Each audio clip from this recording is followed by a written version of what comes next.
এইবারে যে doctor Mohammad ইউনূসের America সফর নানা কারণে বিতর্ক তৈরি করেছে। তিনি এতগুলো লোক নিয়ে কেন গেলেন? আবার সেই লোকগুলোর মধ্যে তার ২ জন কন্যা সন্তান রয়েছেন, যারা আবার পারস্পরিক সৎ বোন। মানে তার যে ২ স্ত্রীর ২ কন্যা, তারা নাকি এবার সফর সঙ্গীতে ছিলেন। আবার উনি ডোনাল্ড ট্রাম্পের সঙ্গে, তার স্ত্রী মেলানিয়া ট্রাম্পের সঙ্গে একটা ছবি তুলেছেন। ১০৪ জন লোক নিয়ে গিয়েছেন।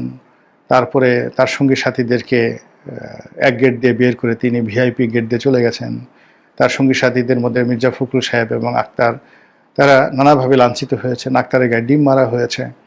তো সব মিলিয়ে পুরো তার যে নিউ ইয়র্ক ভ্রমণটা, এই ভ্রমণটি অন্য যে কোনো বারের ভ্রমণের চাইতে তার জন্য বিব্রতকর, অস্বস্তিকর, এবং সেই অস্বস্তিকর একটি অভিজ্ঞতা নিয়ে তিনি যখন বাংলাদেশে আসবেন, তখন পুরো বাংলাদেশ তাকে কিভাবে গ্রহণ করে সেটাই এখন দেখার বিষয়। মহান আল্লাহ আমাদের সবাইকে হেদায়েত দান করুন এবং হেফাজত করুন। আসসালামু আলাইকুম ওয়া রাহমাতুল্লাহি ওয়া বারাকাতুহু। এইবারে যে ডক্টর মোহাম্মদ ইউনূসের আমেরিকা সফর নানা কারণে বিতর্ক তৈরি করেছে।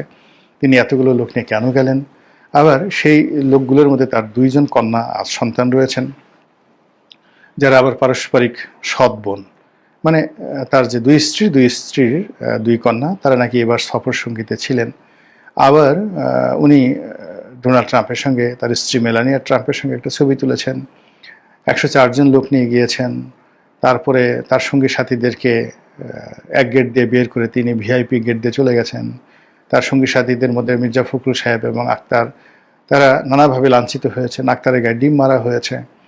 তো সব মিলিয়ে পুরো তার যে নিউ ইয়র্ক ভ্রমণটা, এই ভ্রমণটি অন্য যে কোনো বারের ভ্রমণের চাইতে তার জন্য বিব্রতকর, অস্বস্তিকর, এবং সেই অস্বস্তিকর একটি অভিজ্ঞতা নিয়ে তিনি যখন বাংলাদেশে আসবেন, তখন পুরো বাংলাদেশ তাকে কিভাবে গ্রহণ করে সেটাই এখন দেখার বিষয়। মহান আল্লাহ আমাদের সবাইকে হেদায়েত দান করুন এবং হেফাজত করুন। আসসালামু আলাইকুম ওয়া রাহমাতুল্লাহি ওয়া বারাকাতুহু।